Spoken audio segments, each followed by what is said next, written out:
The Senate will come to order. The chaplain, Dr. Black, will open the Senate with prayer.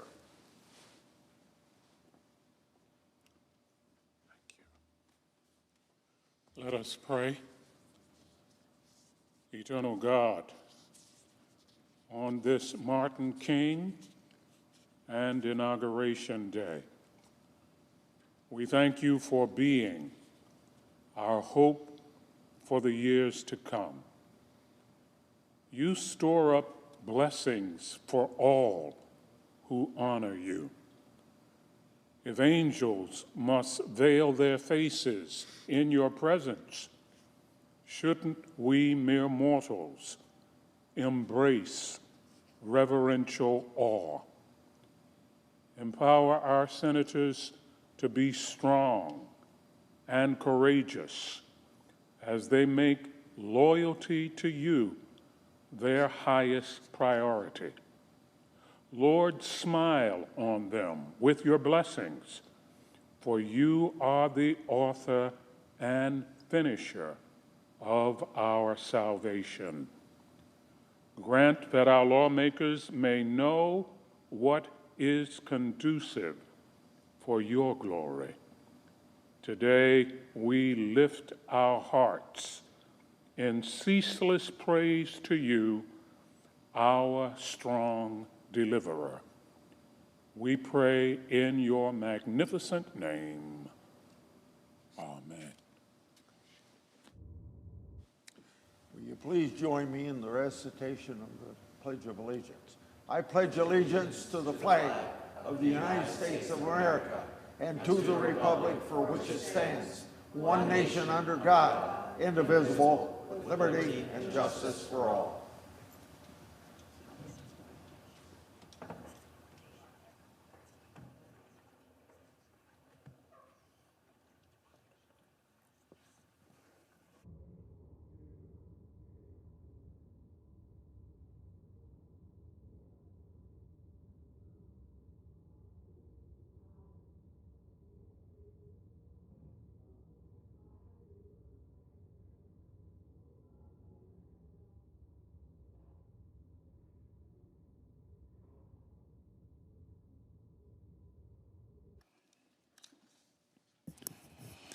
Under the previous order, the leadership time is reserved.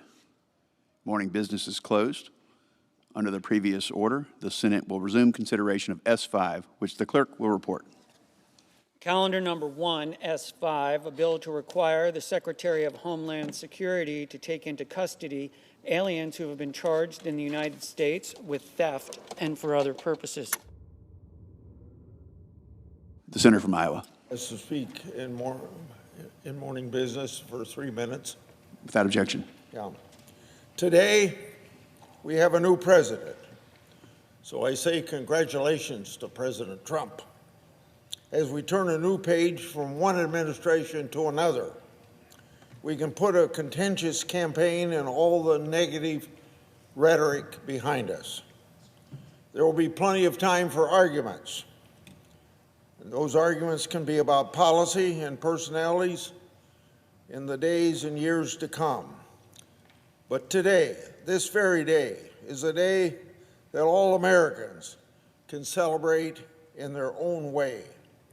With today's inauguration, there's a sense of optimism that always comes with a new president and the rededication of a Republican form of government.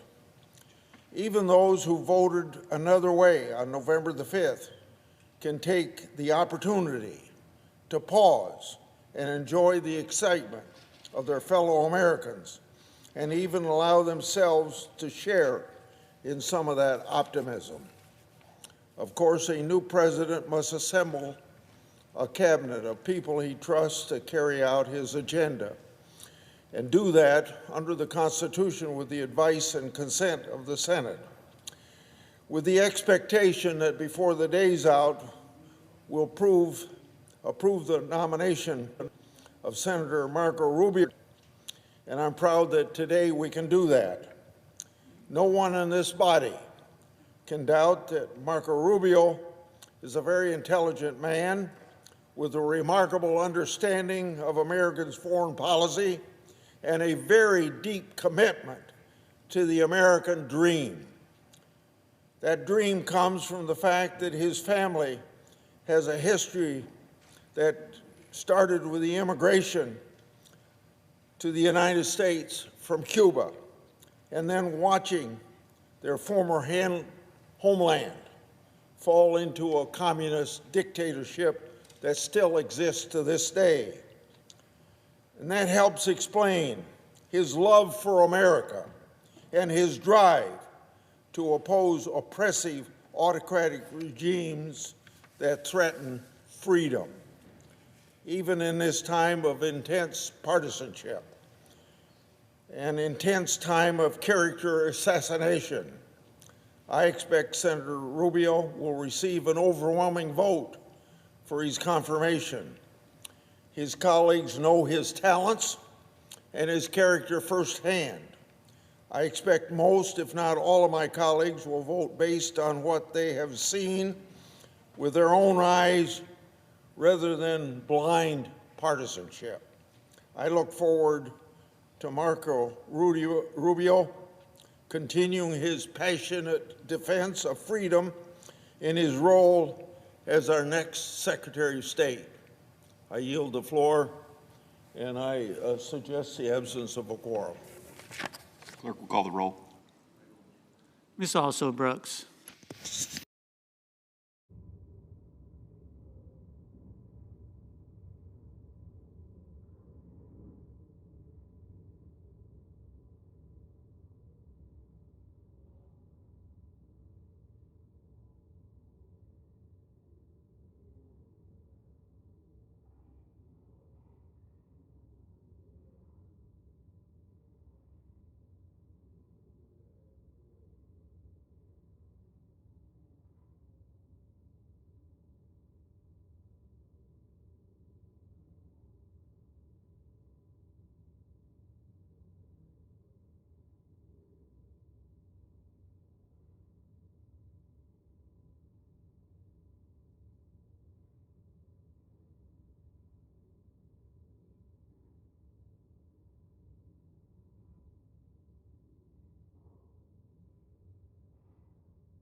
I ask that the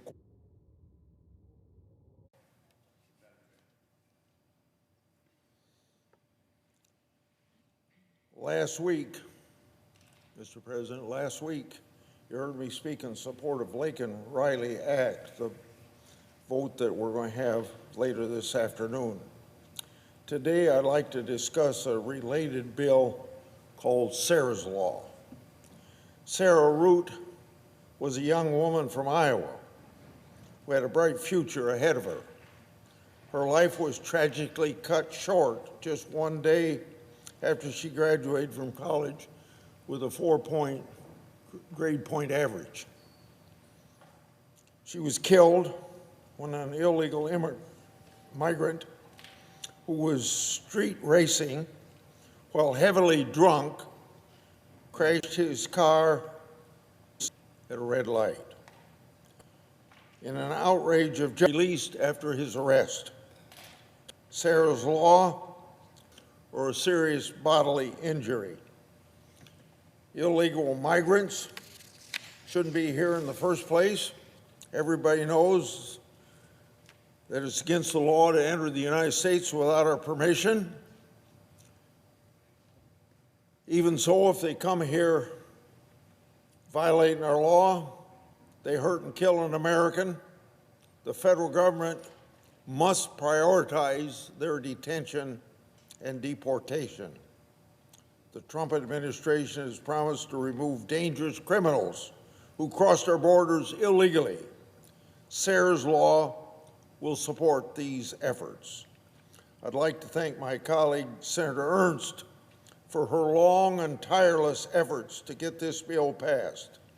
Senator Ernst first introduced Sarah's Law almost a decade ago, and I was proud to join as an original co-sponsor and co-lead this effort. Since then, she has reintroduced the bill with each new congressional session. We haven't forgot Sarah Root, and it's long past time for Congress to pass this legislation that we have named after Sarah, Sarah's Law, amended with Sarah's Law included.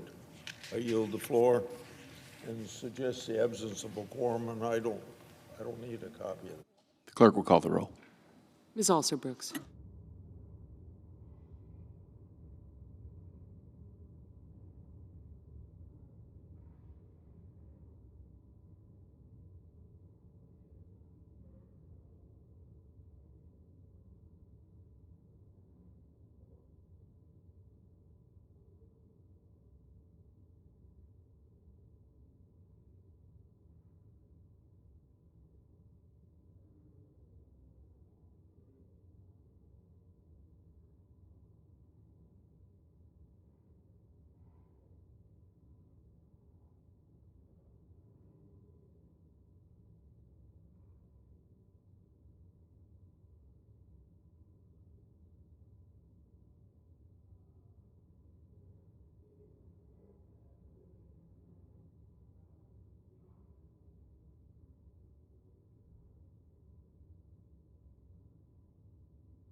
Mr. President, Majority Leader is recognized. President, I ask unanimous consent that the quorum call be suspended. Without objection. Mr. President, I want to offer my warmest congratulations to President Trump and Vice President Vance. There's a sense of optimism today in Washington as we turn the page on the past 4 years. And I'm looking forward to working with President Trump and Vice President Vance in the coming months and years to build a bright new future for our country. Our priority here in the Senate for the next few weeks is getting President Trump's nominees confirmed so that he has the team that he needs in place to deliver. We've already been hard at work on that. Last week, Senate committees held hearings on 12 nominees. On Wednesday, we held hearings on a total of 6 cabinet nominees, the most cabinet confirmation hearings in a single day since 2001. And I'm hoping to begin floor votes imminently. I'm excited to vote to confirm a long time colleague, Senator Marco Rubio, as Secretary of State this week, as well as former Congressman and Director of National Intelligence John Ratcliffe as head of the CIA. Both of these men will bring a renewed focus to restoring American strength, knowing that the surest guarantee of peace here at home and in other regions of the globe as well is a strong and prepared America. More confirmation votes will follow, and I will work to have the President's cabinet in place in the very near future. President Trump and Republicans have been given a mandate by the American people, and the President needs to have his team in place so that we lose no time in delivering. Mr. President, along with approving President Trump's nominees, Republicans are hard at work on our legislative priorities. Among other things, we're focused on extending tax relief for American families, lifting burdensome Biden administration regulations, building up our military, and securing our border. The Senate took an initial step on border security this past week with consideration of the Laken Riley Act, which hopefully will pass the Senate today. This legislation will ensure that illegal aliens who steal or assault a law enforcement officer detained by Immigration and Customs Enforcement instead of being allowed out on the streets. I'm looking forward to getting this legislation to the President's desk. Mr. President, when I was elected Majority Leader, I talked about my commitment to empowering members and restoring the Senate as a place of discussion and deliberation. I think we achieved that this past week. We've had an extended debate on the Laken Riley Act with multiple amendment votes already and one more scheduled for this evening. And we passed Senator Cornyn's amendment with a strong bipartisan margin. I'm grateful to Senator Katie Britt, author of the Laken Riley Act and manager of the bill, for all her work, and to Senator Budd for his leadership on these issues. And I'm grateful also to Senators Cornyn and Ernst for their amendments to further strengthen this legislation. Mr. President, before I close, I want to mention the ceasefire between Israel and Hamas agreed to at the end of last week. This agreement is due, in no small part, to the unequivocal message President-elect Trump delivered to Hamas and the world after his election, and above all, to Israel's unwavering commitment to crippling the terrorist organization that has dedicated itself to wiping Israel off the map.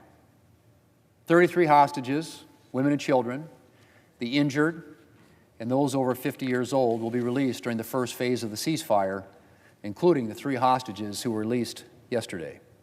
The rest of the hostages are scheduled to be released over the next 2 phases of the ceasefire, and their families and loved ones will continue to wait in agony until they are safely home. It is intolerable that these innocent individuals have been in the hands of terrorists for more than 15 months. And I want to underscore the absolute imperative of the return of all hostages as soon as possible.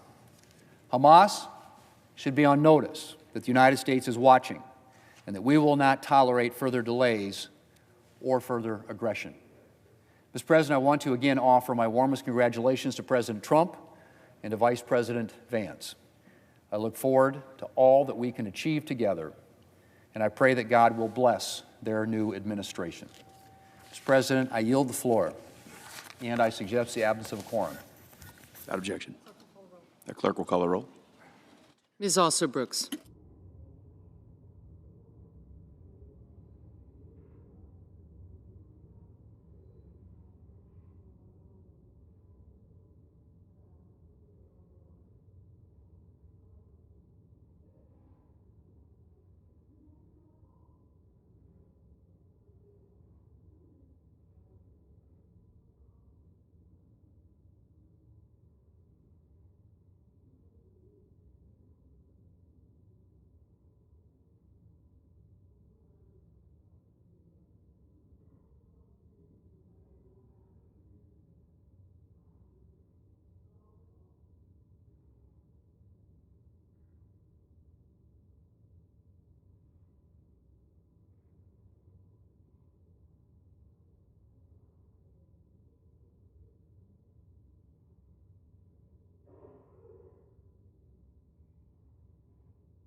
Democratic leader.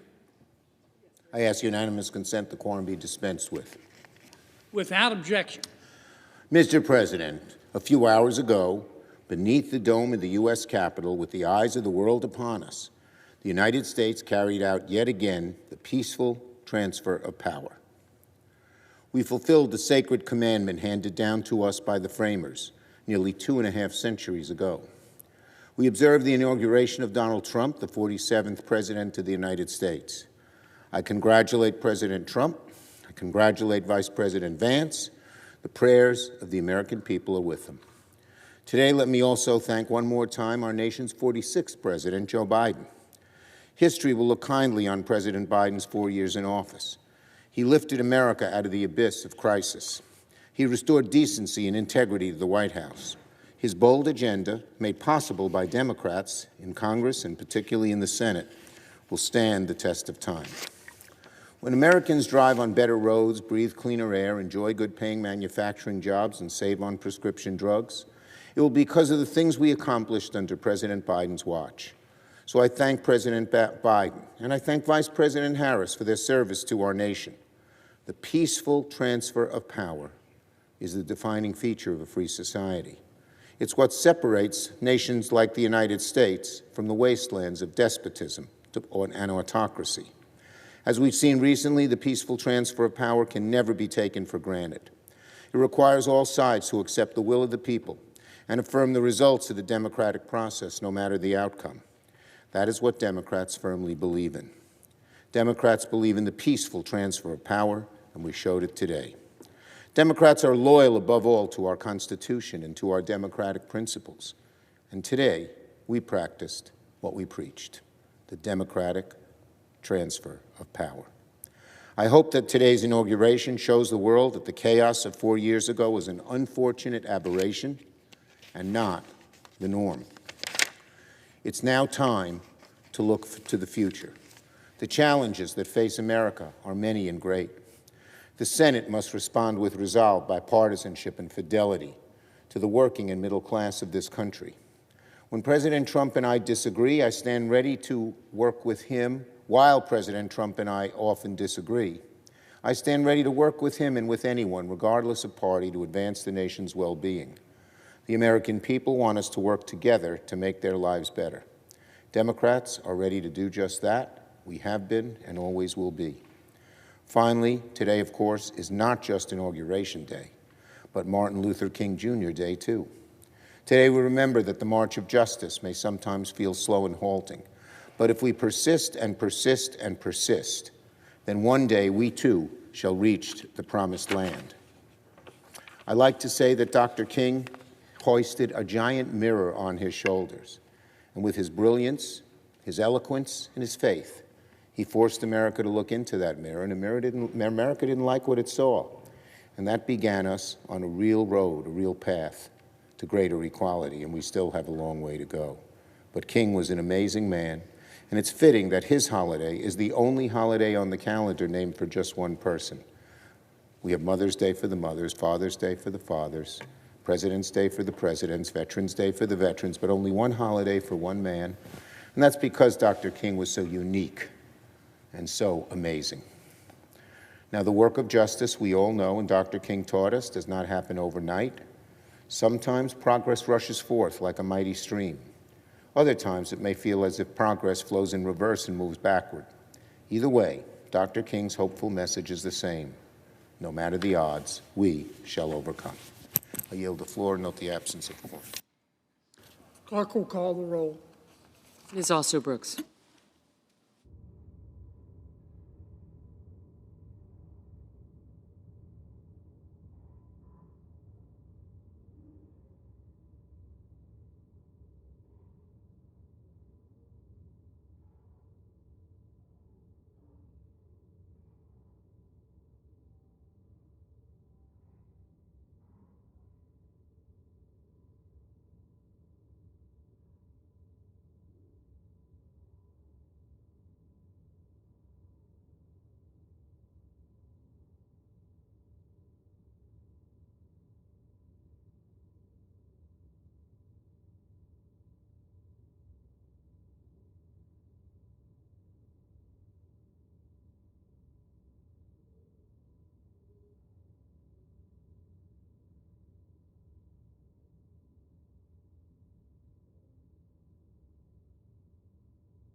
The senator from Colorado.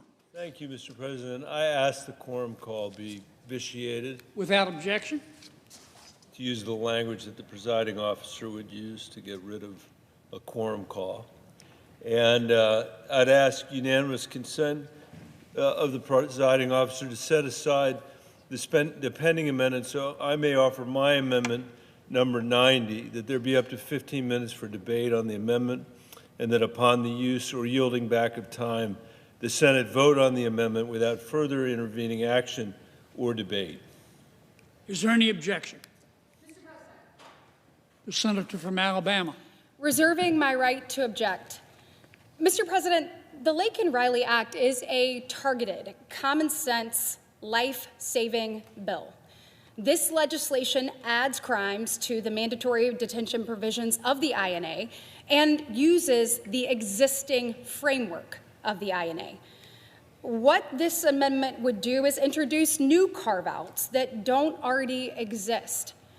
Mr. President, we have a crisis in this nation. Our border has been overrun, and every city across this country is paying the price. Today, we return to common sense. We return to practicality. If you come here illegally and you commit a crime, you should not be free to roam the streets of this nation. Our children deserve better, and that's exactly what we're giving them today. My colleague from Colorado speaks of DACA. Mr. President, of the 537,000 DACA recipients in this nation, there is not one that is under the age of 17. And in fact, Mr. President, of the 537,000 recipients, there are only 1,000 between the ages of 17 and 20. When you're talking about other minors across this nation, some of which who may be here illegally, we are seeing the cost to them right now. Look no further than what's happening in New York. We have teen migrant gangs running rampant, where you have minors as young as 11 being involved in the theft and burglary rings. Mr. President, what do you think you do if you carve out a certain set of minors? Do you think you make them more safe from the people looking to do them harm? Do you think the drug cartels all of a sudden say, hey, I'm going to leave them alone? No, Mr. President, that's not what happens. What happens, Mr. President, is each and every one of those kids becomes a greater target. They become more vulnerable to become a mule to do the work of the drug cartels and the human traffickers. Mr. President, again, now is the time to return to common sense. Now is the time to return to law and order. We are a proud nation of immigrants. We are also a nation of laws, and the lawlessness ends today. I could not be more proud of those that are choosing today to support the Laken Riley Act, because what we've done is we've decided we're going to stop talking and we're going to start achieving results. We are looking for targeted reforms. They're going to keep Americans safe and secure. It's exactly what the Laken Riley Act does. It honors Laken's life and legacy, a beautiful life and legacy. As her mother, Allison, and her stepfather, John Phillips, have said, she brought warmth to everyone who knew her, that she lit up every room, that she found ways to show kindness and her faith and her love for the Lord. Today, we honor Laken, and we ensure that with this common sense approach, Mr. President, targeted, making sure that our communities are safe and secure, that no other family has to go through the heartbreak that Laken's did. So, Mr. President, ultimately, I have to say no to this amendment, and therefore I object. Objection is heard. Mr. President. The senator from Colorado. Thank you, Mr. President. I thank the senator from Alabama for her work on the Senate floor and for coming over. I know this is a big day around the Senate, Mr. President. It's a big day for America, and it's appropriate, I think, that we should be here on this issue today, because over the coming months and years, we are going to be confronting a lot of choices to make. And I think it's critically important that as we make these choices, we do it in a way that is consistent with our values. Mr. President, throughout our history, generations of Americans have tried to secure our heritage as a nation of immigrants and a nation committed to the rule of law. Both of those are important. And when we've fallen short, which we have from time to time, we have battled back to reclaim these moral values. Our enduring commitment to this imperfect but principled work is why 21st century America has one of the most dynamic economies, vibrant cultures, and an important reputation throughout the world as a beacon of freedom. That reputation, by the way, is not assured. That is a reputation that has to be earned by our nation every single day, Mr. President. Although our founders were famously suspicious of overreaching by the federal government, they recognized the obvious national imperative, the national security and foreign policy imperatives, and the problems that would arise if every state and county and city, Mr. President, were to enforce its own immigration laws. And that's why the Constitution of the United States says that the Congress, working with the President, should administer those laws. And they therefore logically assign the responsibility to our national government, not to our state government, not to our local government, to enforce our immigration law. Throughout our history, the American people have been welcoming to new immigrants, and sometimes less so. Understandably, chaotic and changing circumstances like the ones we face today sometimes raise alarms among the American people. Unfortunately, in our time, and I would agree with the senator from Alabama on this, we have not addressed the chaos at the southern border of the United States. And politicians have used this crisis for years to divide the American people on one side of the partisan divide and as another. And as a result, the failing immigration system that we have has only become more broken. The thing that I want to make sure of is that as we think about the chaos that we're facing, the complexity that we're facing, is that we don't, as we have occasionally in the past, abandon our values and our commitment to the rule of law. In more inspired times, we've used these crises to actually burnish our great global advantage as a nation of immigrants that's committed to the rule of law. In 2013, Mr. President, we had what was, in my view, an important chance to embrace those values with the Senate's work on the Gang of Eight. The senator from Alabama might remember it. To her, that seems like ancient history. I was one of the members of the Gang of Eight. I was a lot younger than I am today, and so were the other members of that gang, too. But we seriously tried to take on meaningful immigration reform in this chamber. We had a tough but fair pathway to citizenship for those who could earn it in the United States. We included the DREAM Act. We had a massive overhaul of our visa system so our farms and ranches and high-tech industries, even our ski industry, could continue to compete with the rest of the world. We had $46 billion of border security money in there. I hate to think, Mr. President, what that money was in real dollars today. What that $46 billion would look like today, I bet you it's around $60 billion that 68 people in this chamber agreed to support together. There was so much money in that bill that Lindsey Graham, Senator Graham from South Carolina, who is another member of the Gang of Eight, used to say that there were going to be so many Border Patrol agents that they could literally hold hands from one end of the border to the other across the United States of America. I can see that the senator from Alabama has heard that story before. There has been a huge cost of inaction, not just the money that, if we had spent it then, would have made such a huge difference, but the painful consequences the senator from Alabama and others have talked about, I have talked about, for the American people and for our country. In the end, after months of going through the legislative wringer, as I mentioned, we got 68 votes over here in the Senate. If it had been given a chance, read Speaker Boehner's book, he'll tell you this. If it had gone to the floor, it would have gotten a majority vote on the floor of the Senate.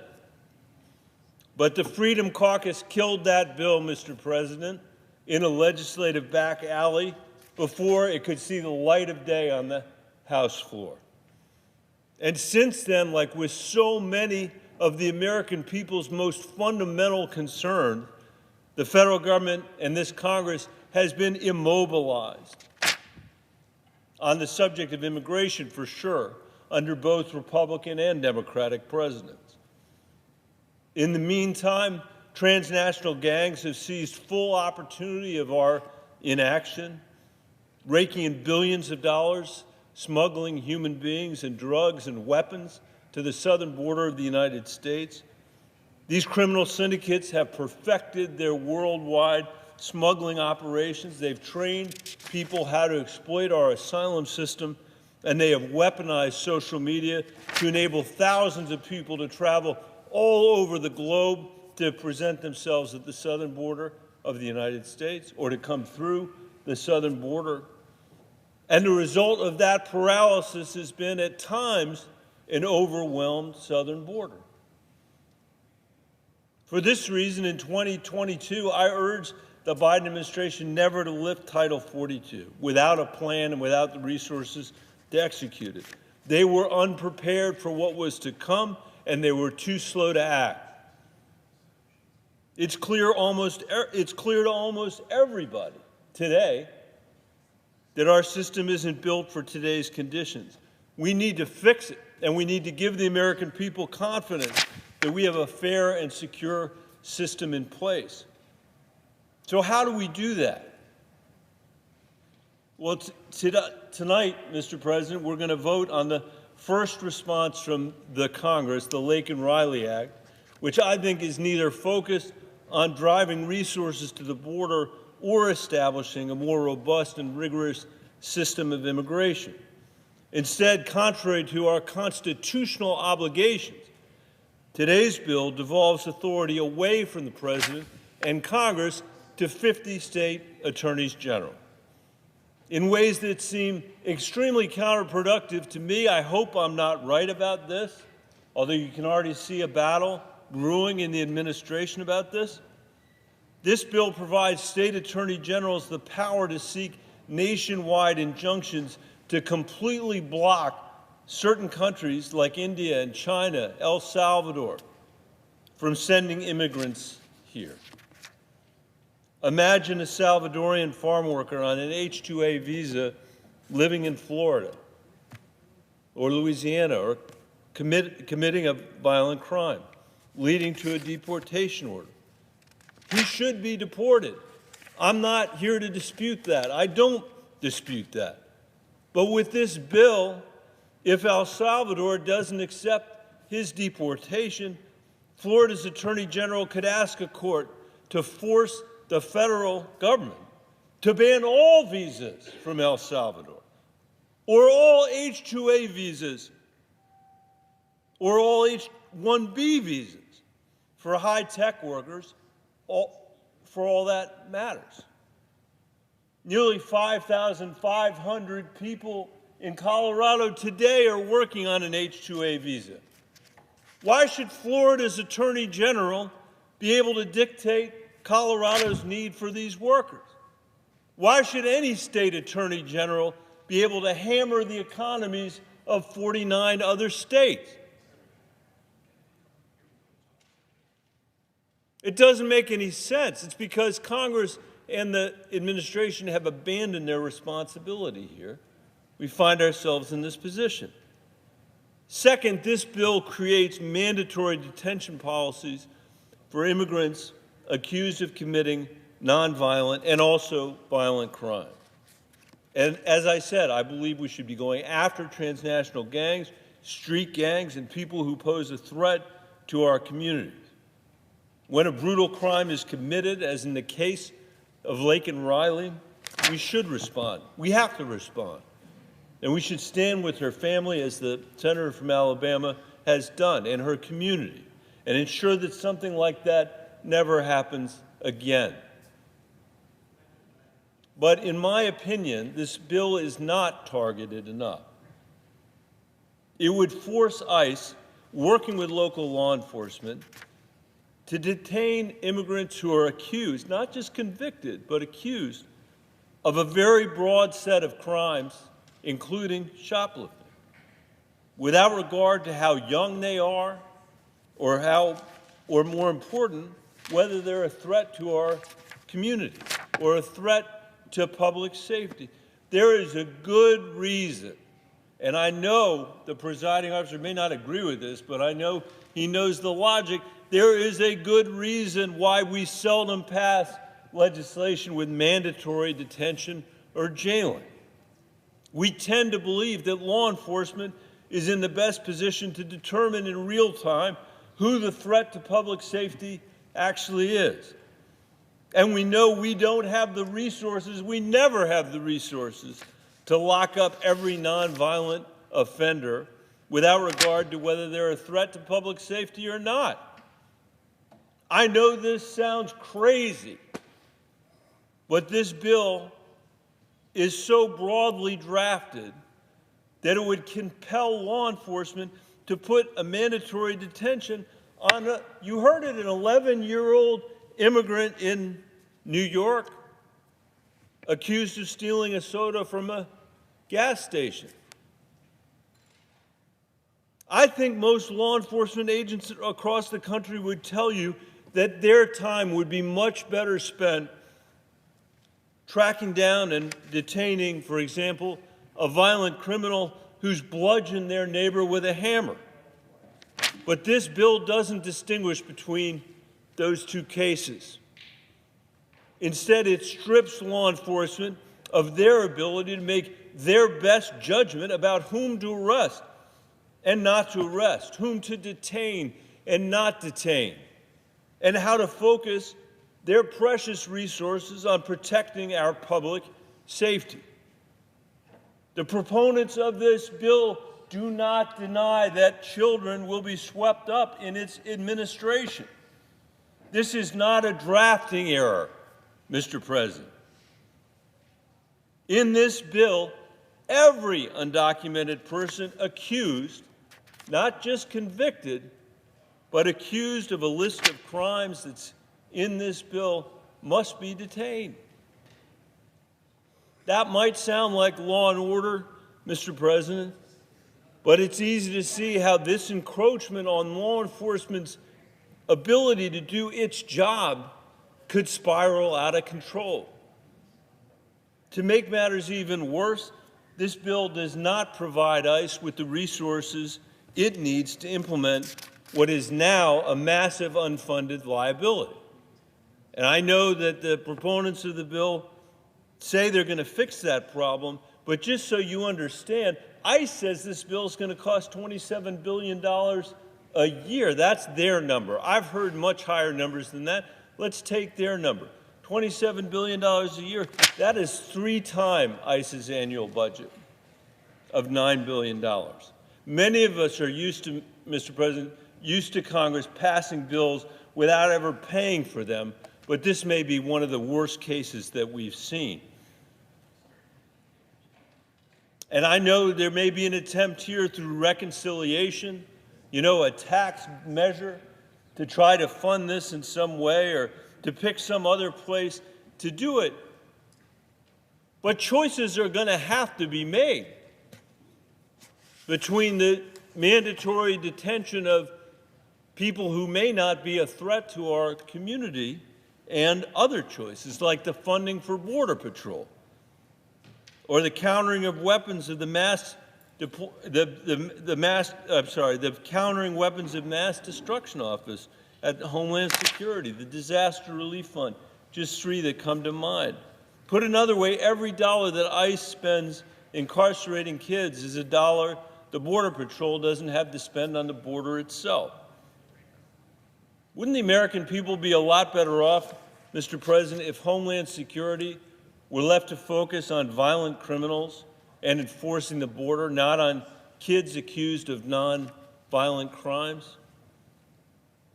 I assume no one here really thinks that mandatorily incarcerating children accused of nonviolent crimes is the best, most strategic way to fix our immigration system. We certainly don't want a repeat of the images of children caged in chain-linked enclosures screaming out for their parents. Federal law enforcement, Mr. President, does not want a repeat of that, least of anybody. And I doubt any of us would want private prisons managing that outcome either. That episode was a shameful part of our history. It falls into that chapter of our history. In another one of our more shameful immigration failures, Congress has never addressed the status of the Dreamers. The senator from Alabama made this point when she said that there isn't a Dreamer in the country that's less than 17 years old. That's because, notwithstanding the American people's overwhelming support for Dreamers who know no country other than the United States, that we have been unable to rationalize their presence in the country. But 3 million Dreamers, who after all these years are now middle-aged nurses and teachers and small business owners with families of their own, are also vulnerable. I would ask Senator, the presiding officer, for 2 additional minutes. Is there objection? Thank you. Without objection. Thank you, Mr. President. We can make this bill better and stronger by focusing on the actual threats to public safety and protecting nonviolent kids from getting locked up, stripped away from their parents, schools, churches, and communities. We can make this bill better by protecting nonviolent Dreamers from mandatory incarceration in the only country that they know. Mr. President, I know my time is almost over. The American people want us to fix our broken immigration system. They want us to feel safe in our own country. They want us to secure the border and cut down on illegal border crossings. They want us to strengthen rigorous legal pathways to support our economy and attract top talent. They want us to improve our partnerships with other countries so there's a reason for people to stay at home and not just come here. And as we fix our broken immigration system, most Americans want people treated with dignity, especially if they are children. Immigration is one of the many challenges facing our country today. It touches every aspect of our economy. It directly affects families and often implicates our core values. In their best moments, our parents and grandparents managed to navigate these tough issues by upholding the law and honoring our values. We must not abandon that aspiration in our time. Mr. President, I am grateful for your patience. I apologize for going over a minute or two, and I yield the floor. Senator from Alabama. I ask unanimous consent that Senator Ernst, Risch, Shaheen, and I be permitted to speak for up to 5 minutes each prior to the scheduled roll call votes. Is there objection? Without objection, so ordered.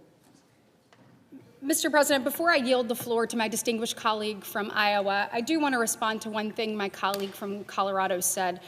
Look, I'm glad to see there being a keen interest on what's happening to migrant children now. My question has been, where has that passion been for the last 4 years? When we had over 468,000 unaccompanied minors come across our border. When I just saw my distinguished colleague from Wisconsin walk in, who's tried to bring attention to this, tried to make sure that we had a hearing of the 88,000 plus children that have been lost under this previous administration. Look, Additionally, when you talk about ICE, there are 6,000 ICE officers on the interior of our country. When we have over 11,000 migrants that have come here illegally, over 7.8 that are actually in removal proceedings, over 1.4 million that have been given their final orders of removal. And yet the resources have not been there for them to do that at the level they need. That will change, Mr. President, under this administration and under the Republican majority. I now yield the floor to my colleague from Iowa. Mr. President. Senator from Iowa. Mr. President, I rise in support of the Laken-Riley Act and ask my fellow colleagues to vote for my amendment, Sarah's Law. Combined, these actions will close the loopholes that for too long have allowed murderers who come here illegally to roam free in our communities and commit more crimes. These two young women, Sarah Root and Laken Riley, and their families deserve justice. And folks, we can make this happen tonight. After all, this is not a partisan fight. I'm honored to have my colleague, Senator Fetterman from the great state of Pennsylvania, co-sponsoring Sarah's Law. The truth is, the border crisis has impacted every state, not just southern border states like Texas and Arizona, but New York, Georgia, Pennsylvania, and yes, folks, even Iowa. The end of this month marks 9 years since Iowans Michelle Root and Scott Root, who I know personally, woke up to every parent's worst nightmare. Their daughter, Sarah, was killed by a drunk driver who was an illegal immigrant. Sarah, a 21-year-old from Council Bluffs, Iowa, had just graduated from Bellevue University in Nebraska with a 4.0 GPA. She was headed home after celebrating this milestone, very important day in her life with her family and friends.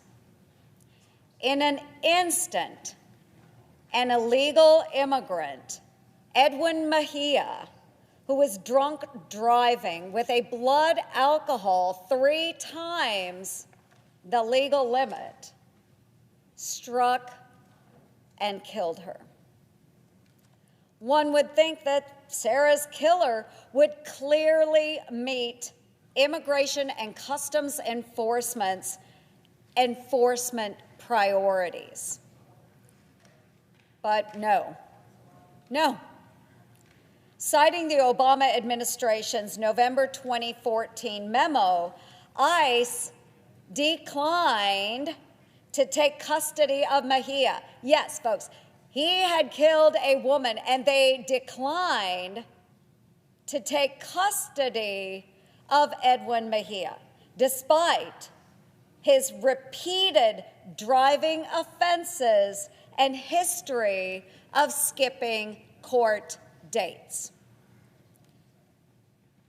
Before the Root family could even lay Sarah to rest in her satin-lined casket in the cold Iowa ground, her murderer had posted bond, never to be seen again and never to face justice. Since then, I have warned repeatedly against the dangers of letting illegal immigrants who have already broken our laws roam the country and continue their lawlessness. A loophole in the law meant Sarah's killer escaped justice. But today we can do something to ensure that no other family has to go through the pain and the grief that Scott and Michelle and Scotty and the rest of their family still feel from that heartbreaking day. My amendment would close the alarming loophole that let Sarah's killer go free. It would simply require ICE to detain illegal immigrants charged with killing or seriously injuring another person so they do not disappear before facing justice. Let's make this a reality today for Sarah's family, for Lakin's family, and for the countless American families we can protect. I thank the gentlelady from Alabama for spearheading this effort to bring justice for our families. Thank you, and I yield the floor, Mr. President.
We're open to all ideas.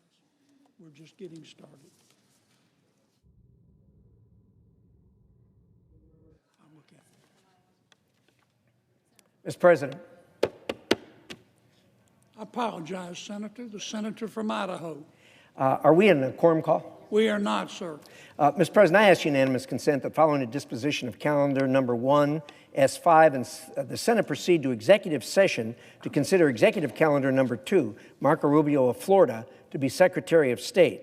Further, that the Senate vote on confirmation of the Rubio nomination with no intervening action or debate. Finally, if confirmed, the motion to reconsider be considered made, laid upon the table, and the President be immediately notified of the Senate's action.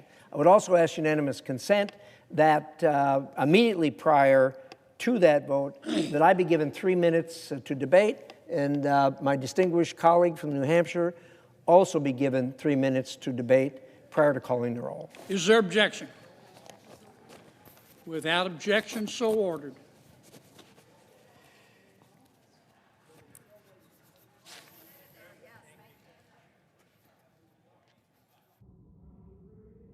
All post-cloture time is expired.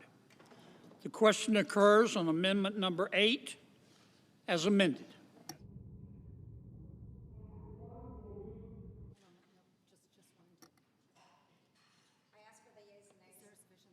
Is there a sufficient second? There appears to be. The clerk will call the roll. Ms. Alsobrooks, Ms. Baldwin, Mr. Banks, Mr. Barrasso, Mr. Bennett. Did he?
Mrs. Blackburn.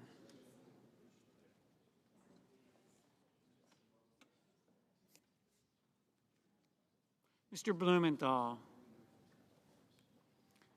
Ms. Blunt Rochester. Mr. Booker. Mr. Bozeman. Mrs. Britt. Mr. Budd. Ms. Cantwell. Mrs. Capito. Mr. Cassidy. Ms. Collins.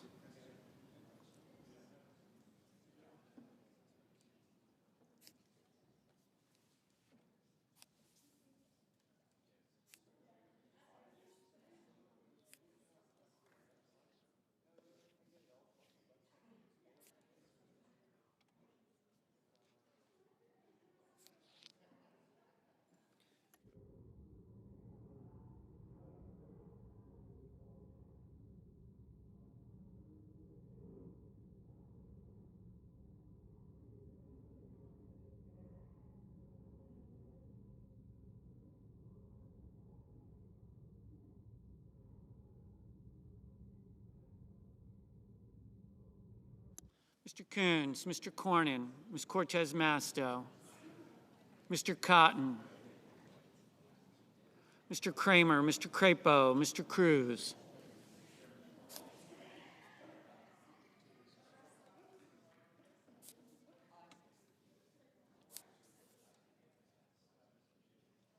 Mr. Curtis, Mr. Dane, Ms. Duckworth, Mr. Durbin, Ms. Ernst, Mr. Fetterman,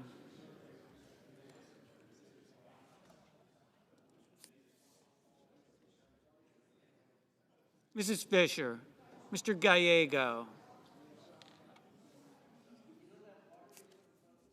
Mrs. Gillibrand, Mr. Graham, Mr. Grassley, Mr. Haggerty, Ms. Hassan,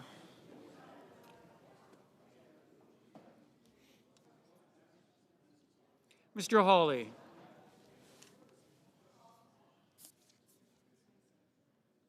Mr. Heinrich, Mr. Hickenlooper, Ms. Hirono,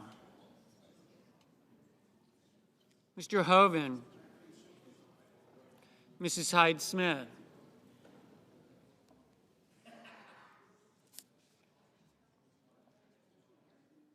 Mr. Johnson, Mr. Justice,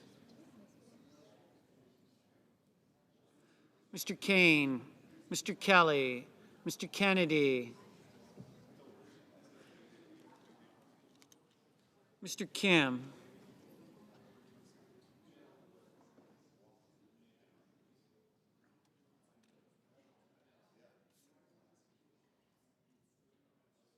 Mr. King, Ms. Klobuchar, Mr. Langford, Mr. Lee, Mr. Lujan, Ms. Lummis, Mr. Markey,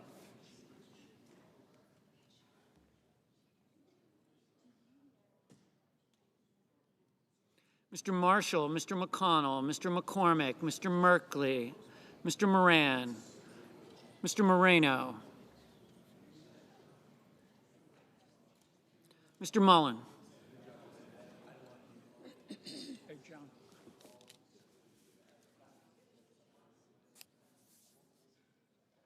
Ms. Murkowski.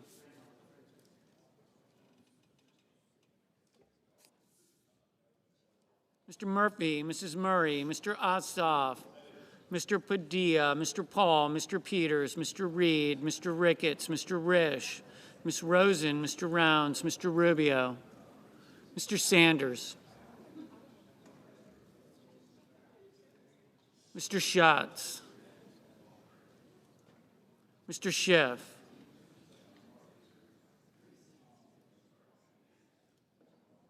Mr. Schmidt,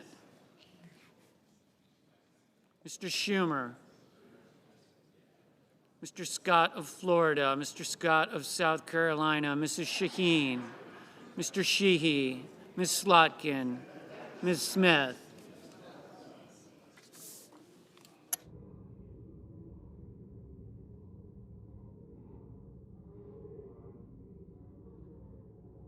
Mr. Sullivan, Mr. Thune, Mr. Tillis, Mr. Tuberville,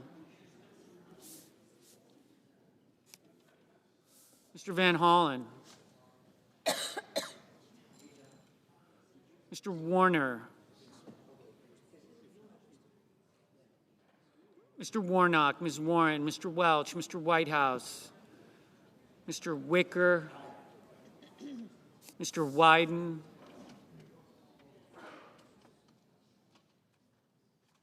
Mr. Young.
Senators voting in the affirmative: Barrasso, Bennett, Blackburn, Britt, Budd, Capito, Coons, Cornyn, Cotton, Crapo, Curtis, Daines, Ernst, Fetterman, Fisher, Gallego, Grassley, Hassan, Heinrich, Hyde-Smith, Johnson, Justice, Kennedy, Langford, Lee, Lujan, Marshall, McCormick, Moreno, Mullen, Paul, Ricketts, Risch, Rosen, Rounds, Rubio, Schmidt, Scott of Florida, Shaheen, Sheehy, Slotkin, Thune, Tuberville, Wicker. Mr. King, aye. Mr. Peters? Aye. Mr. Blumenthal? Aye. Ms. Cortez Masto? Aye. Senators voting in the negative: Blunt Rochester, Duckworth, Hirono, Kim, Markey, Padilla. Mr. Sanders, no.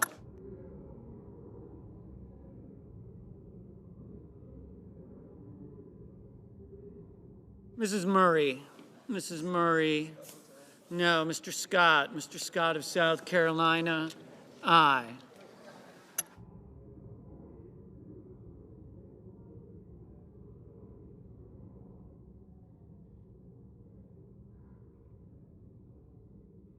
Mrs. Gillibrand? Mrs. Gillibrand, no.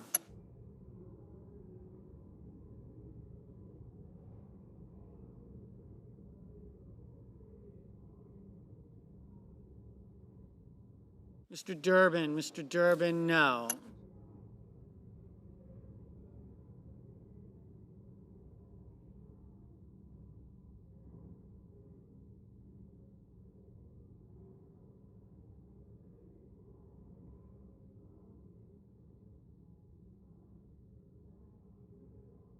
Ms. Baldwin? Ms. Baldwin, aye.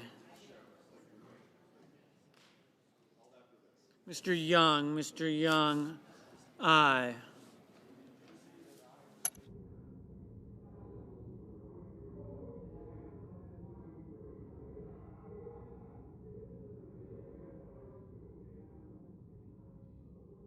Mr. Graham? Mr. Graham, aye.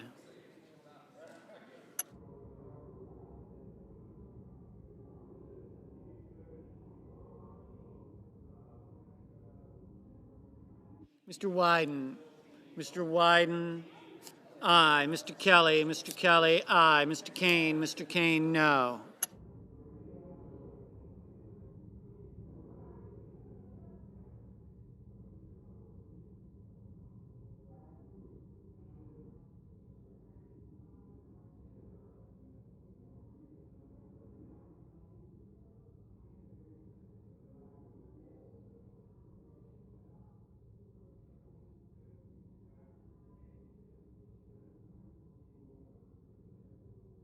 Mr. Moran?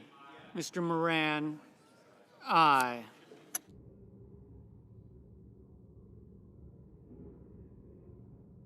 Ms. Smith? Ms. Smith, no. Mr. Haggerty? Mr. Haggerty, aye. Mr. Schiff? Mr. Schiff, no.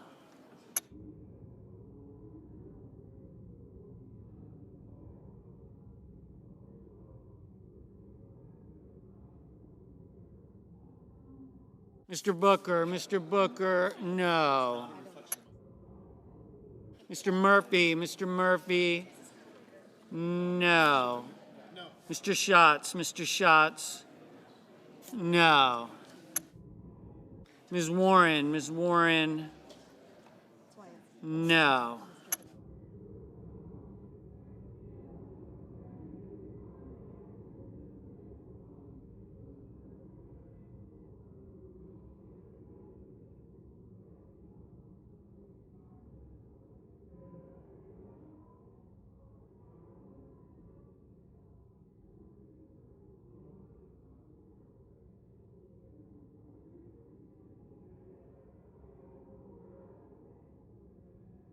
Mr. Ossoff? Mr. Ossoff, aye.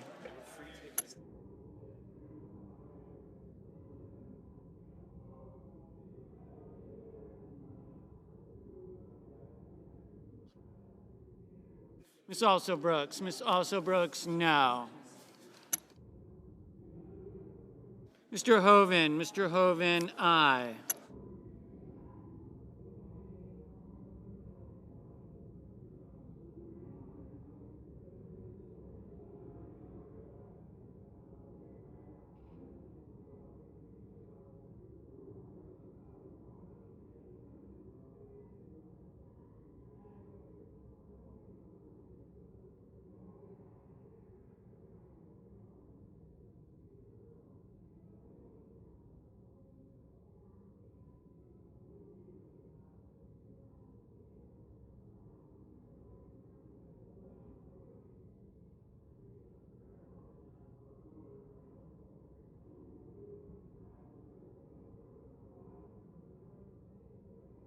Mr. Tillis, aye.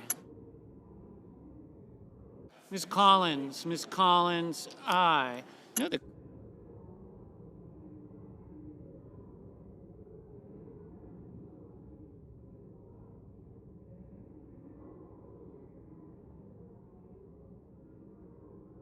Mr. Sullivan, aye.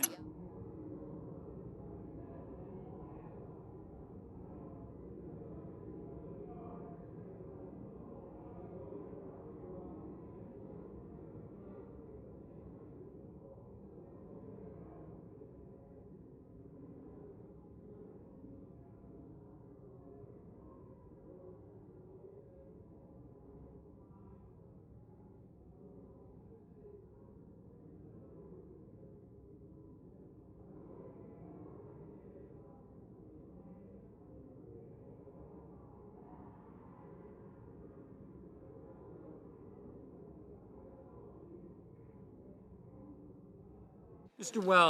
Welch, no.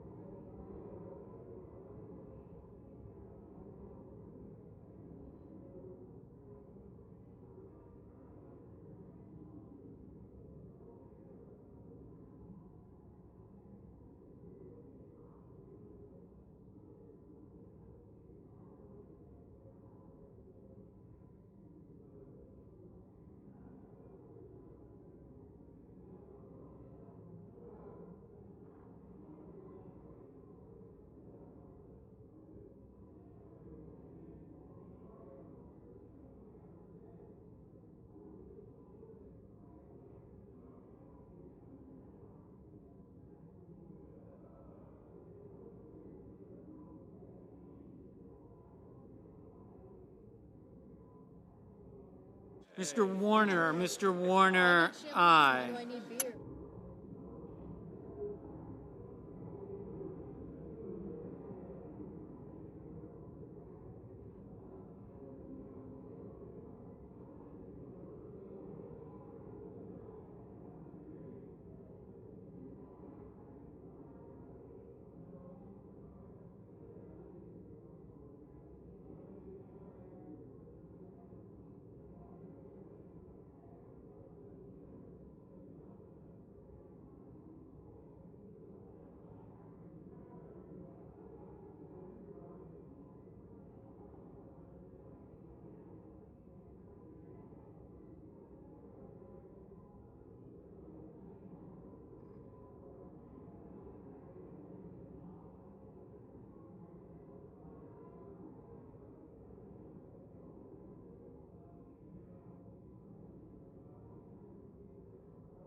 Mr. McConnell, aye. Mr. Warnock, aye. I didn't get home till 12:30 that night.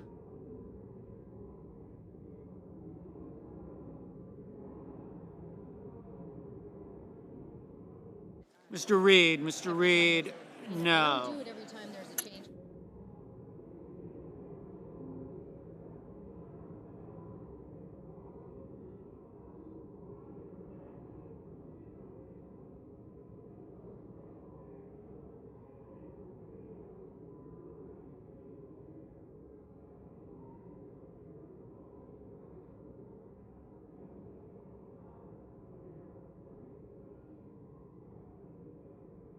Mr. Banks, aye.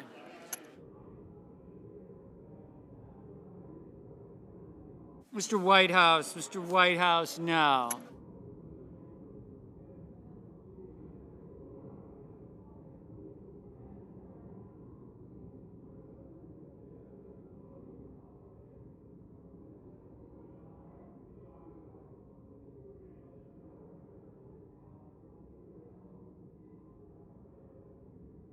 Mr. Schumer, no.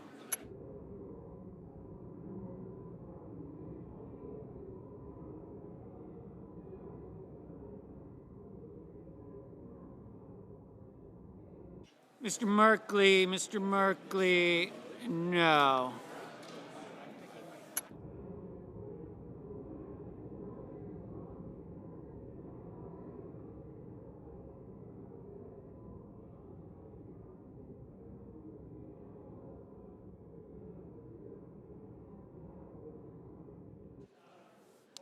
Mr. Van Hollen, no.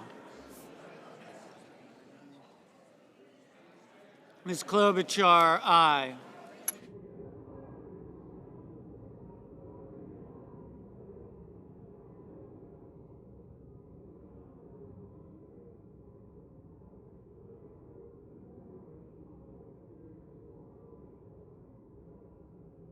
Mr. Hawley, aye.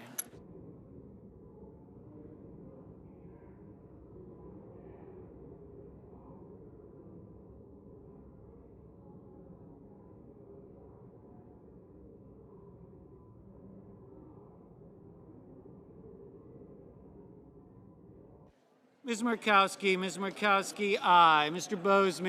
Bozeman, aye.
Ms. Lummis, aye. Mr. Cruz, aye. Ms. Cantwell, aye.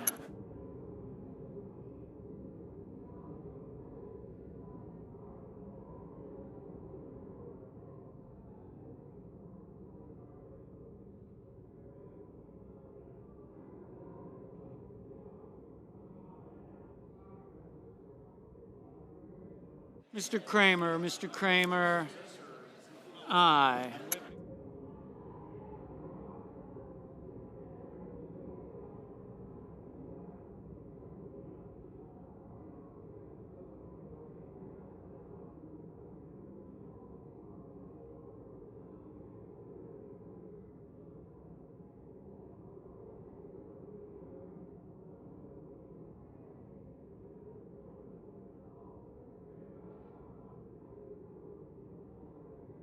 Mr. Cassidy, aye.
Mr. Hickenlooper, aye.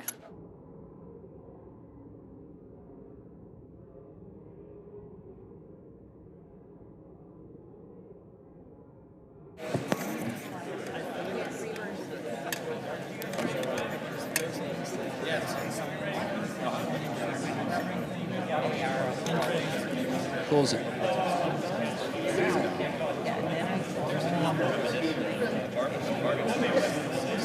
Except you had.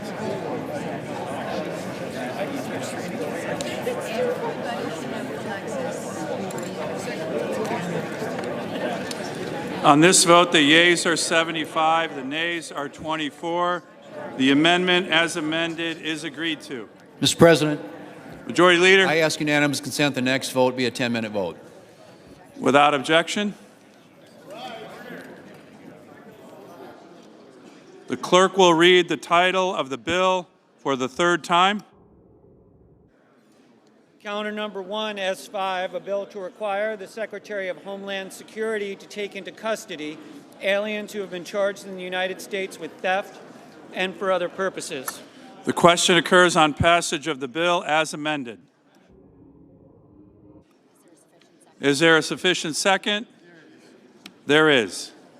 Clerk will call the roll. Ms. Also Brooks. Ms. Baldwin.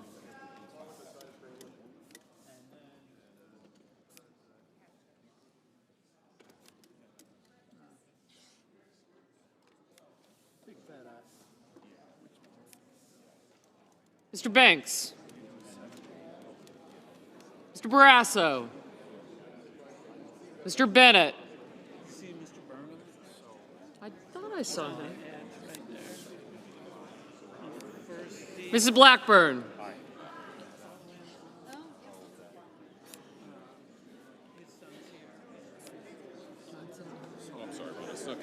I got you. Yeah, I got you. Thanks. I was. Gotcha.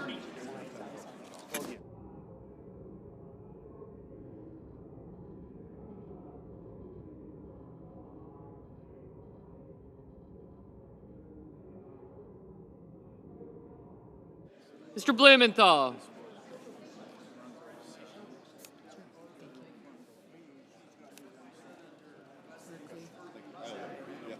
And by the way, I get it. And look, I'll be flexible. But just, talk to these guys. But if Ms. Blunt Rochester. it can be tough on me because I'm going to go back, change, and then take it. okay. Yes.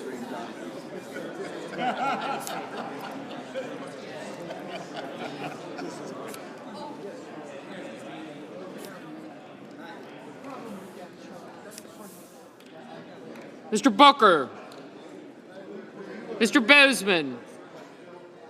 Mrs. Britt. Mr. Budd.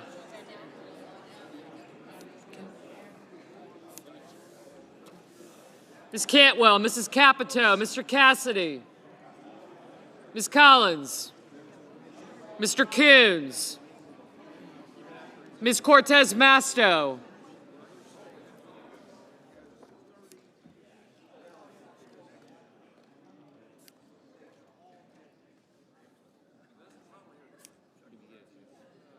You bet.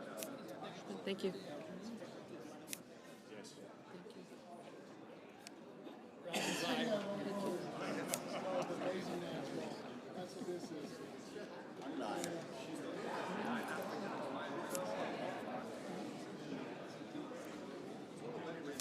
Mr. Cotton.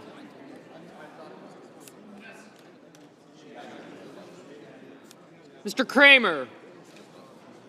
Mr. Crapo, Mr. Cruz, Mr. Curtis, Mr. Daines.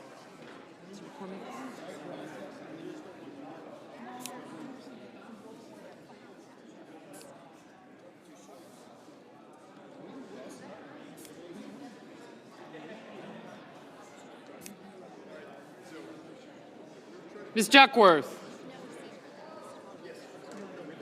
Mr. Durbin. Oh, I'm sorry. I was looking for these guys. Thanks. Thank you.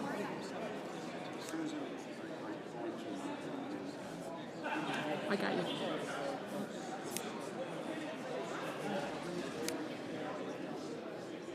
Ms. Ernst. Mr. Fetterman.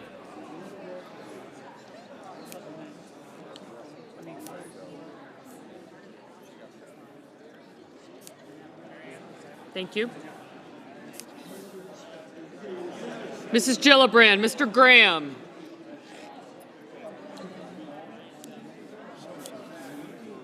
Mr. Grassley, Mr. Haggerty.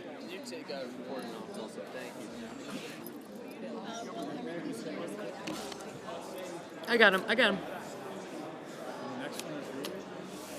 Ms. Hassan, Mr. Hawley, Mr. Heinrich, Mr. Hickenlooper. Ms. Hirono.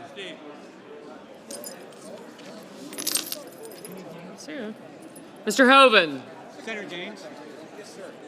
Mrs. Hyde-Smith. Mr. Johnson, Mr. Justice, Mr. Kane, Mr. Kelly, Mr. Kennedy, Mr. Kim, Mr. King.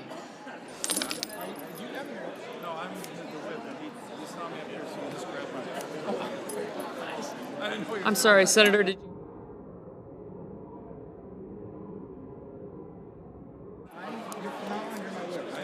Ms. Klobuchar.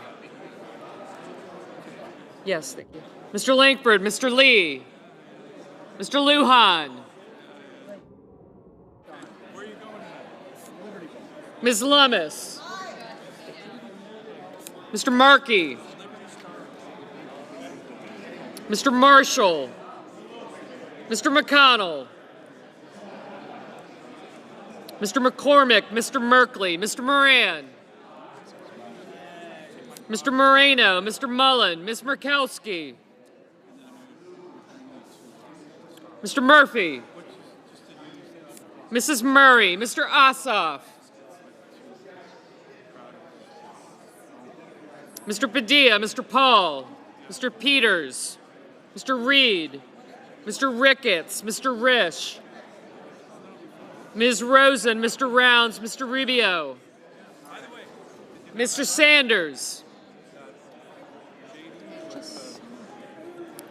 Mr. Schatz, Mr. Schiff, Mr. Schmidt, Mr. Schumer, It was a great day.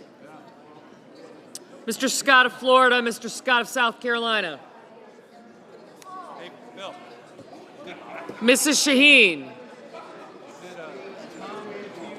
Mr. Sheehy, Ms. Slotkin, Ms. Smith, Mr. Sullivan, Mr. Thune, Mr. Tillis, Mr. Tuberville, Mr. Van Hollen,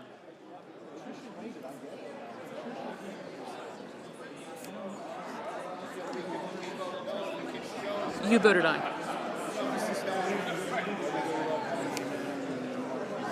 Mr. Warner, Mr. Warnock.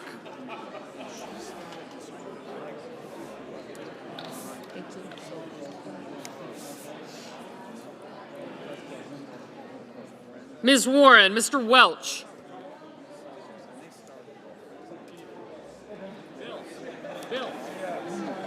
Mr. Whitehouse. Mr. Wicker. Mr. Wyden. Mr. Young.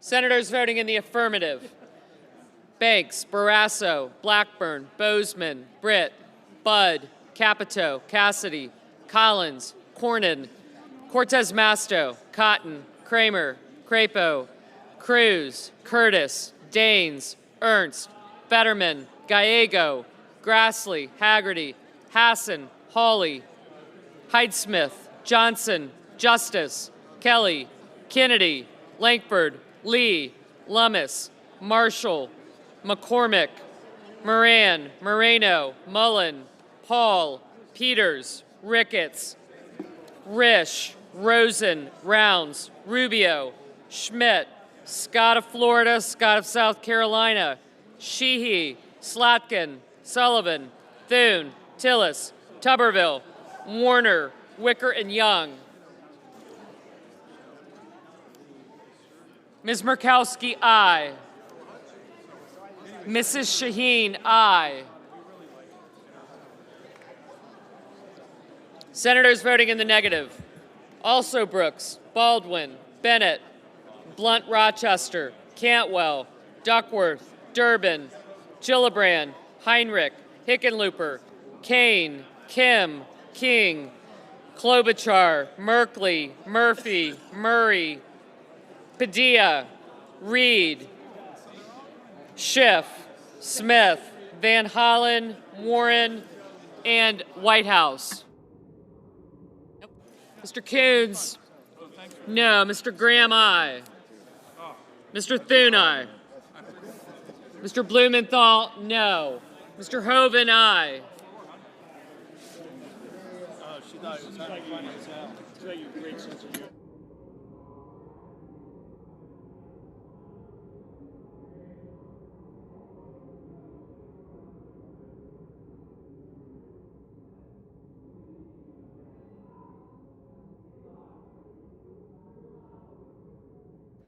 Mr. McConnell, aye. Hello. So, could I be? I'm going to be on Saturday, ma'am. Mrs. Fisher, Are you aye. Oh yeah. Okay. Could I be reported as a no? Mr. Markey, no.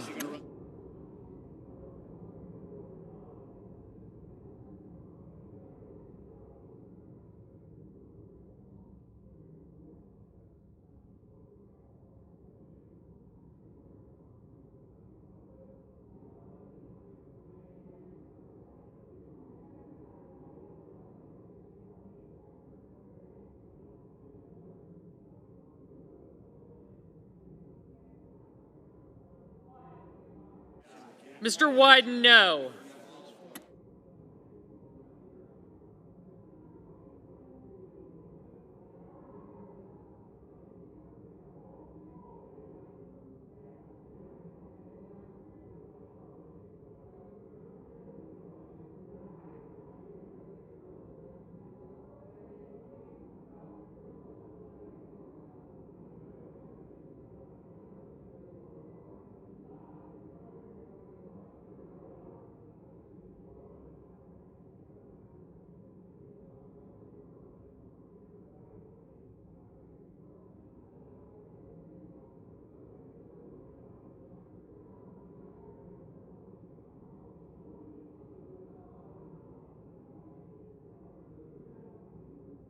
Mr. Schatz, no.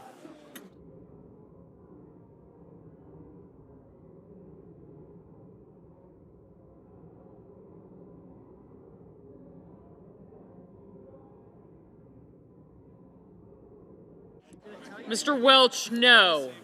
Mr. Sanders, no.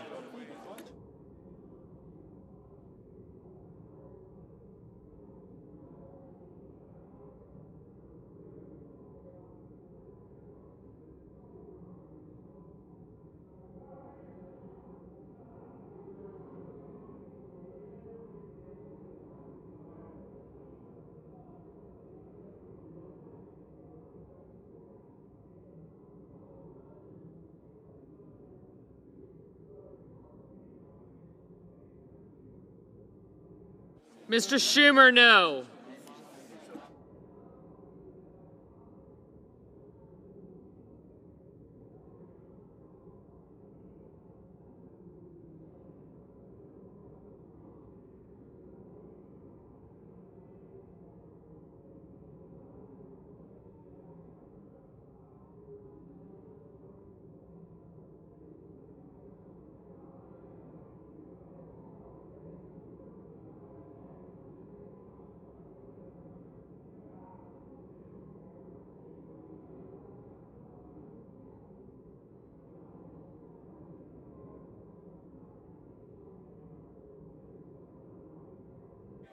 Ms. Hirono, no.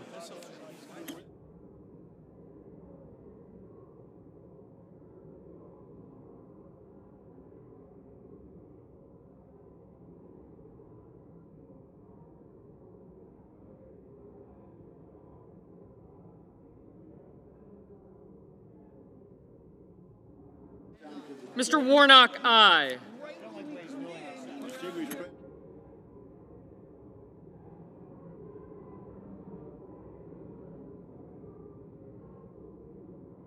Mr. Ossoff, aye.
Mr. Booker, no.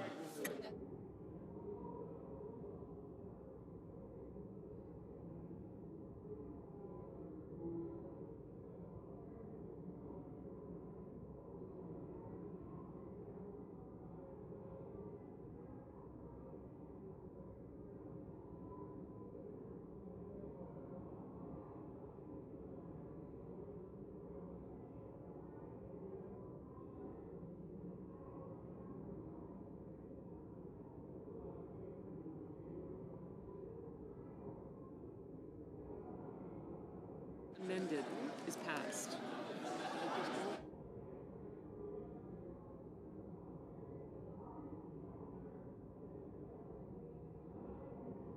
Mr. Lujan, no.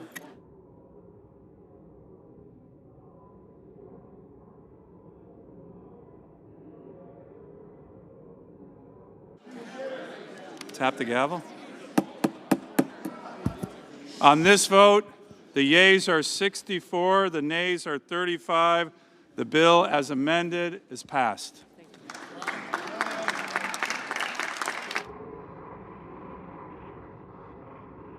Do I get?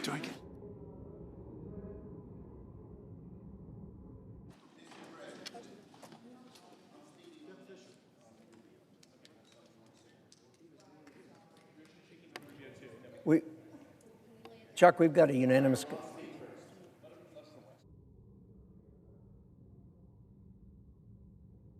Previous order, the Senate will proceed to executive session to consider the following nomination, which the clerk will report. Nomination, Department of State, Marco Rubio of Florida to be Secretary. Democratic leader. Well, tonight the Senate will vote on the confirmation of Senator Rubio to serve as the next Secretary of State. Democrats have been very clear about our approach to President Trump's nominees. We will neither rubber stamp nominees we feel are grossly unqualified, nor will we reflexively oppose nominees that deserve serious consideration. Senator Rubio is an example of a qualified nominee we think should be confirmed quickly. Earlier today, he was unanimously reported out of committee with full support from Democrats, and he should be quickly confirmed here on the floor. So today I will vote yes on Senator Rubio. While I certainly do not agree with many of Senator Rubio's positions, in this instance, it is important for the new administration to have a Senate-confirmed Secretary of State as soon as possible. So I'll vote yes. Republicans did the same with Secretary Clinton during the first Obama administration. It was appropriate then. It is appropriate now. I will vote yes. Mr. President. Senator from Idaho. Mr. President, it's an honor to be here today to confirm President Trump's first appointment, that being our colleague Marco Rubio, to be the 72nd Secretary of State of this great country. His nomination was voted positively and unanimously out of the Foreign Relations Committee just moments ago, actually. 16 years ago, I came here and sat down in the Foreign Relations Committee, took a seat at the very end. That afternoon, I got on the Intelligence Committee, took a seat at the very end. 2 years later, Marco came in and sat next to me. During that period of time, he and I have worked together a tremendous number of hours on many issues. We are in a time when America faces threats from nearly every corner of the world. It's no secret that hostile powers from China to Russia, from North Korea to Iran, have formed an authoritarian axis bent on weakening the United States. We need a principled, action-oriented chief diplomat like Marco Rubio to take them on. Our challenges in the foreign relations lane and the national security lane are enormous and complicated. I can't think of another person better equipped to tackle these issues than our colleague Marco Rubio. I would encourage anyone who wants a clear understanding of the United States foreign policy, look at and watch the recording of Marco's performance before the Foreign Relations Committee last week. I would say to you, his performance was flawless. Marco's qualifications and ability to stand in the shoes of Thomas Jefferson, our first Secretary of State, and the 70 who followed him, Marco's qualifications are unchallengeable. I urge you all to join me in voting for Marco Rubio. Mr. President. Senator from New Hampshire. Thank you, Mr. President. The position of Secretary of State is one of the most important in our entire government. Given the uncertainty around the globe right now, it is in America's interest not to skip a beat and to fill this role immediately. That's why I'm pleased that the Foreign Relations Committee has not only moved quickly today to hold a business meeting, but we unanimously confirmed Senator Rubio's nomination. I've had a good working relationship with Senator Rubio for many years, and I was very impressed at his hearing by his grasp of policy. While we may not always agree, I believe he has the skills, knowledge, and qualifications to be Secretary of State. So I intend to vote in favor of Marco Rubio to be Secretary of State, and I urge my colleagues to do the same. The question occurs on the nomination of the great Senator Marco Rubio of Florida to be Secretary of State. Soon to be the great former senator. There is. Clerk will call the roll. Ms. Also Brooks.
Senators voting in the affirmative: Also Brooks, Baldwin, Banks, Barrasso, Bennett, Blackburn, Blumenthal, Blunt Rochester, Bozeman, Britt, Budd, Cantwell, Capito, Cassidy, Coons, Cornyn, Cortez Masto, Cotton, Kramer, Crapo, Cruz, Curtis, Daines, Duckworth, Durbin, Ernst, Fisher, Gallego, Gillibrand, Graham, Grassley, Haggerty, Hassan, Hawley, Heinrich, Hickenlooper, Hirono, Hovind, Hyde-Smith, Johnson, Justice, Kane, Kelly, Kennedy, Kim, Klobuchar, Langford, Lee, Lujan, Lummis, Marshall, McCormick, Merkley, Moreno, Murphy, Murray, Ossoff, Padilla, Hall, Peters, Reed, Ricketts, Risch, Sanders, Schatz, Schiff, Schmidt, Scott of Florida, Sheehy, Slotkin, Smith, Thune, Tillis, Tuberville, Warner, Warnock, Warren, Welch, Whitehouse, Wicker, Wyden, Young. Ms. Rosen, aye. Mrs. Shaheen, aye. Mr. Van Hollen, aye. Ms. Collins, aye. Mr. McConnell, aye. Mr. Moran, aye. Mr. Schumer, aye.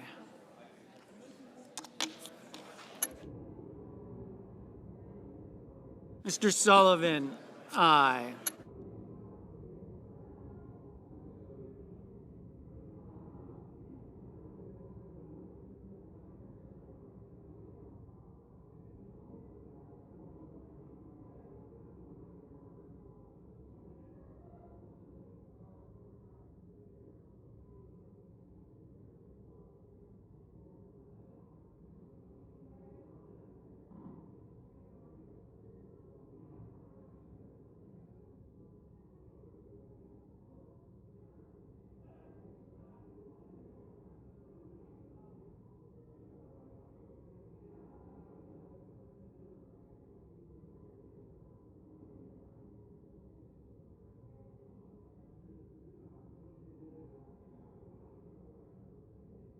Mr. Mullen, aye.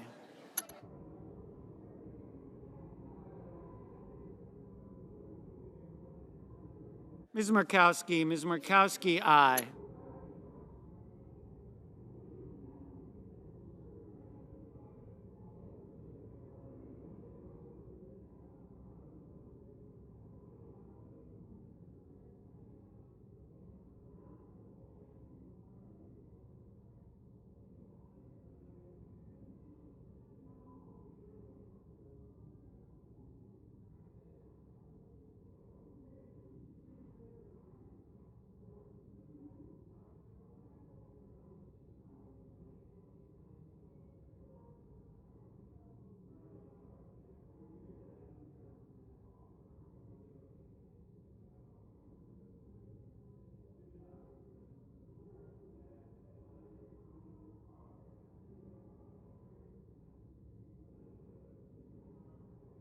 Mr. Rounds, aye.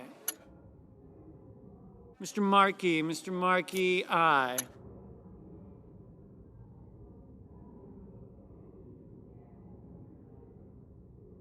Mr. King, aye.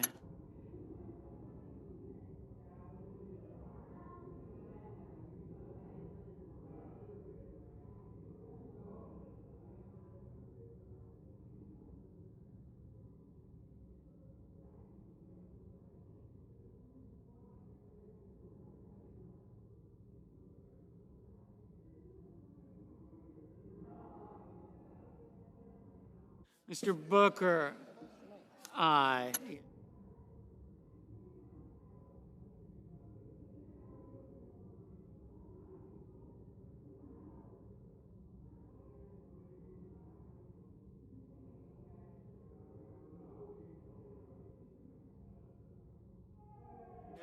Mr. Rubio, aye.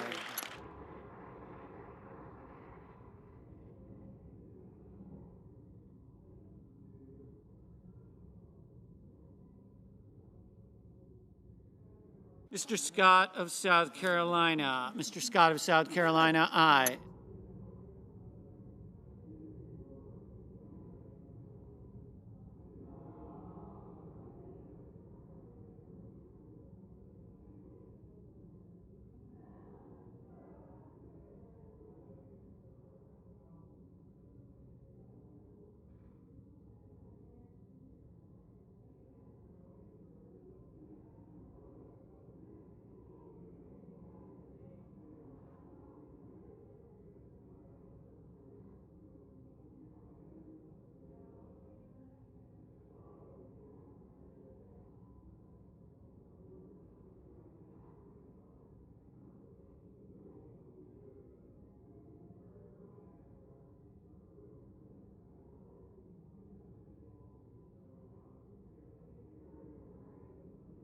Mr. Fetterman, aye.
Say before.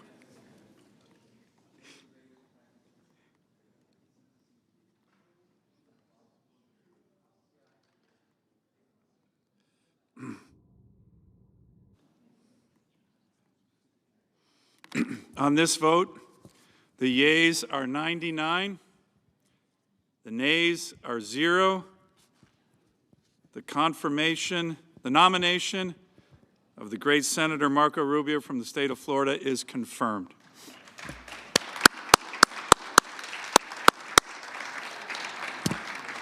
Under the previous order, the motion to reconsider is considered made and laid upon the table, and the President will be immediately notified of the Senate's action. Majority Leader. Mr. President, I ask unanimous consent that the Senate resume legislative session, be in a period of morning business, with senators permitted to speak therein for up to 10 minutes each. Without objection. Mr. President, I have 4 requests for committees to meet during today's session of the Senate. They have the approval of the majority and minority leaders. Duly noted. Mr. President, I ask unanimous consent that the letters from Senator Rubio regarding his resignation from the Senate be printed in the record. Without objection. Mr. President, I move to proceed to calendar number 4S6. Clerk will report. Motion to proceed to calendar number 4S6, a bill to amend Title 18 United States Code to prohibit a health care practitioner from failing to exercise the proper degree of care in the case of a child who survives an abortion or attempted abortion. Mr. President, I send a cloture motion to the desk for the motion to proceed. Clerk will report. Cloture motion. We, the undersigned senators, in accordance with the provisions of Rule 22 of the Standing Rules of the Senate, do hereby move to bring to a closed debate on the motion to proceed to calendar number 4S6, a bill to amend Title 18 United States Code to prohibit a health care practitioner from failing to exercise the proper degree of care in the case of a child who survives an abortion or attempted abortion, signed by 17 senators as follows. Mr. President, I ask consent the reading of the names be waived. Without objection. And I ask consent that the mandatory quorum call be waived. Without objection. Mr. President, I ask unanimous consent that when the Senate completes its business today, it stand adjourned until 11 a.m. on Tuesday, January 21st, that following the prayer and pledge, the journal of proceedings be approved today, at the morning hour be deemed expired, the time for the 2 leaders be reserved for their use later in the day, and morning business be closed. Further, upon the conclusion of morning business, Senate resume consideration of the motion to proceed to calendar number 4S6. Finally, that the Senate recess from 12:15 to 2:15 to allow for the weekly conference meetings. 12:30. Sorry. Without objection. Mr. President, if there's no further business to come before the Senate, I ask that it stand adjourned under the previous order.